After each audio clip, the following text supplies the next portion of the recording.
In today's video, I'm going to teach you how to change calendar views in Microsoft Outlook. By the end, you'll know exactly where to find the view options and how to pick the layout that best fits the way you plan your time, whether you're focusing on a single busy day, a standard work week, or coordinating with a team. Start by opening Outlook and going to Calendar. If you're in Mail or another section, look for the calendar icon on the navigation bar and switch over. You'll see your appointments and meetings laid out using whatever view was last selected. Next, look at the top ribbon on the Home tab. In the Arrange group, you'll find the calendar view choices. Depending on your window size, this group might compress. If that happens, look for a label that says Arrange or a small drop-down arrow to reveal the options.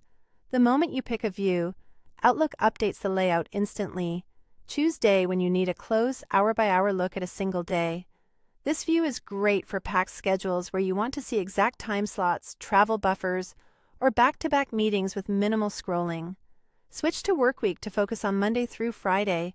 This is ideal if your planning revolves around business days and you want to ignore the weekend to reduce visual clutter and keep attention on the days you actually schedule. Select Week when you want the full 7-day picture, including weekends. This view helps if you manage personal and work items together, or if you have events on Saturdays and Sundays that are as important as weekday meetings. Pick Month to see